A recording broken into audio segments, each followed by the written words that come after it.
பிரியமானவர்களே, ஆண்டவராகிய இயேசு கிறிஸ்துவின் பரிசுத்தமுள்ள நாமத்தில் இன்றைய காலையில் ஜீசஸ் மீட்ஸ் யூடியூப் சேனல் பார்த்து கொண்டிருக்கிற உங்கள் எல்லாரையும் மிகுந்த அன்போடு வாழ்த்துகிறேன்.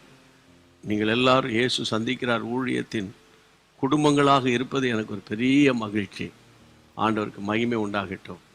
இந்த காலை நேரத்தில் கர்த்தருடைய பிள்ளைகளே, இந்த நாள் முழுவதும் எப்படி இருக்கும், ஆண்டவர் எப்படி நடத்துவார் என்பதை குறித்த ஒரு எண்ணம் உங்களுக்குள்ளே இருக்கலாம். அது இருப்பது நல்லது. எல்லாவற்றிலும் தேவனுடைய சித்தம் உங்கள் வாழ்க்கையில், உங்கள் வீட்டில், உங்கள் குடும்பத்தில் நிறைவேறணும். அதுதான் மிக மிக முக்கியமானது. இன்றைக்கு ஆவியானவருடைய சத்தத்தை நம்ம கேட்போம். அப்போஸ்தலர் நடபடிகளின் புத்தகம் 11ஆம் அதிகாரம் 3ஆம் வசனம். விருத்த சேதனம் இல்லாத மனுஷனிடத்தில் நீர் போய் அவர்களுடைய போஜனம் பண்ணினீர் என்று அவனுடைய வாக்குவாதம் பண்ணினார்கள். இவங்க தேவ பிள்ளைங்க தான், ஆனால் தேவ ஊழியர்களுக்குள்ளே ஒரு வாக்குவாதம் நடக்குது. வாக்குவாதம் ரட்சிக்கப்பட்ட பரிசுத்தாவியை பெற்ற தேவ பிள்ளைகள் தான், ஆனால் அவங்களுக்குள்ளே ஒரு பிரச்சனையை முன்வைத்து அதை நிமித்த வாக்குவாதம். எந்த பிரச்சனை? இந்த 10ஆம் அதிகாரம் முழுவதும் கொர்நேலியின் வீட்டின் எழுப்புதலை குறித்து உங்களுக்கு தெரியும். கொர்நேலியு அவர் ஒரு யூதர் அல்லாத புறஜாதியார்.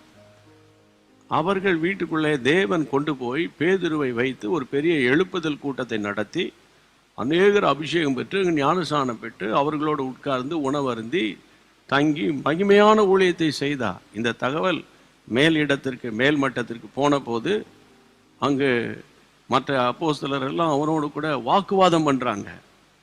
இது ஒரு பிரச்சனை. ஆவிக்குரிய உலகத்தில் நீங்களும் நான் வாழும்போது சில பிரச்சனைகளை நம்ம சந்திக்கிறோம். ஆனால் அந்த பிரச்சனைகளின் நடுவே நம்ம எப்படி நடக்கணும், அது ரொம்ப முக்கியம் அல்லவா? இதற்கு பேதுரு நமக்கு ரொம்ப நல்ல உதாரணம். 11ஆம் அதிகாரத்தினுடைய 4ஆம் வசனம் நான் வாசிக்கிறேன். அதற்கு பேதுரு காரியத்தை முதலிலிருந்து வரிசையாய் அவர்களுக்கு விவரிக்க தொடங்கி, நான் யோப்பா பட்டணத்தில் ஜெபம் பண்ணி கொண்டிருந்த போது ஞான சிருஷ்டி அடைந்தேன். அங்கிருந்து ஆரம்பிக்கிறார். காரியத்தை முதலிலிருந்து வரிசையாய் அவர் எக்ஸ்பிளைன் பண்ணுகிறார். அப்போ இவையெல்லாம் கேட்ட போது கர்த்தருடைய பிள்ளைகளே, 17ஆம் வசனத்தை நான் வாசிக்கிறேன். அதனால் கர்த்தராகிய இயேசு கிறிஸ்துவை விசுவாசித்திருக்கிற நமக்கும் தேவன் வரத்தை அனுக்கிரகம் பண்ணினது போல அவர்களுக்கும் அந்த வரத்தை அனுக்கிரகம் பண்ணி இருக்கும் போது தேவனை தடுக்கிறதுக்கு நாம் எம்மாத்திரம் என்று அவர்கள் 18ஆம் வசனத்தின் கீழே தேவனை மகிமைப்படுத்த ஆரம்பிச்சுட்டாங்க. வாக்குவாதத்துக்கு முற்றுப்புள்ளி வைக்கப்பட்டு விட்டது. அப்போ வாக்குவாதங்கள், பிரச்சனைகள் வரும்போது நீங்கள் நடந்ததை தெளிவாக ஆரம்பத்திலிருந்து ஒன்றன் பின் ஒன்றாக நீங்கள் உங்கள் மனைவியினிடத்தில், மனைவி கணவனிடத்தில், பிள்ளைகள் அப்பா அம்மா இடத்துல நீங்கள் டீட்டெயிலாக பேசணும். விவரமாக எடுத்து சொல்லும்போது அங்கு தேவனுடைய வல்லமை விளங்கும். பிரியமானவர்களே, அதான் ரொம்ப முக்கியம். எப்படி ஆண்டவர் என்னோடு பேசினார், யோப்பா பட்டணத்தில் அந்த தோல் பதனிடுகிற அந்த அவருடைய வீட்டில் தங்கியிருந்த போது எப்படி ஞான திருஷ்டி அடைந்தேன், தேவ சத்தம் என்ன கேட்டுச்சு, எப்படி என்னை கதவை தட்டி கூட்டி கொண்டு போனார்கள், இதெல்லாம் சொல்றாரு. விவரமாய் சொல்ல சொல்ல சொல்ல புறஜாதியாரையும் கர்த்தர் அபிஷேகிக்கிறார் அல்லவா?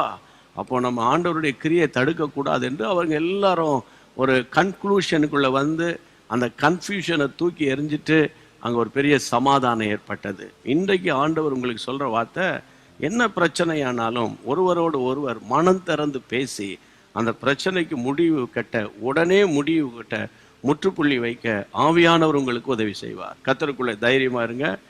இதற்காக நம்ம ஜெபம் பண்ணலாம். சரியா?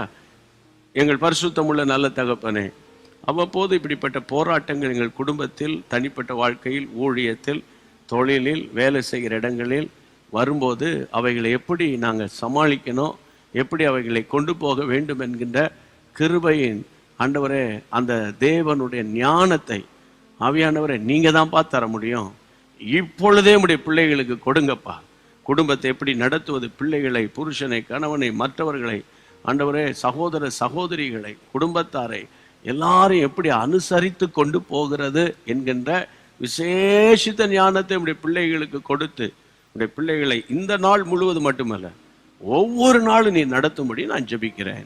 ஜெபத்தை கேட்ட கர்த்தருக்கு ஸ்தோத்திரம். இயேசுவின் நாமத்தில் பிதாவே, ஆமென். ஆண்டவருக்கு மகிமை உண்டாகட்டும். ரொம்ப சந்தோஷம். செய்தி உங்களோடு பேசினது அல்லவா? நீங்கள் உங்களுக்கு அறிமுகமான மற்றவங்களுக்கு இந்த செய்தியை ஷேர் பண்ணிட்டீங்கன்னு வைங்க, அவங்களுக்குள்ள இருக்கிற பிரச்சனையெல்லாம் கர்த்தர் மாற்றிடுவார். மீண்டும் சந்திப்போம். God bless you. அன்பான தேவனுடைய பிள்ளைகளே, இச்செய்தி உங்களுக்கு மிகுந்த ஆசீர்வாதமாக இருந்ததென்று நாங்கள் நம்புகிறோம். தொடர்ந்து எங்கள் செய்திகளை கேட்டு கர்த்தருக்குள் ஆசீர்வதிக்கப்பட ஜீசஸ் மீட்ஸ் மினிஸ்ட்ரீஸ் என்கிற எங்கள் யூடியூப் சேனலை சப்ஸ்கிரைப் செய்யுங்கள். மேலும் உங்கள் ஜெப உதவிக்கு எங்களோடு நீங்கள் தொடர்பு கொள்ள வேண்டிய தொலைபேசி எண் 9841252836 மற்றும் 7299546363. Email gpsrobinson@hotmail.com. கர்த்தர் உங்களை ஆசீர்வதிப்பாராக.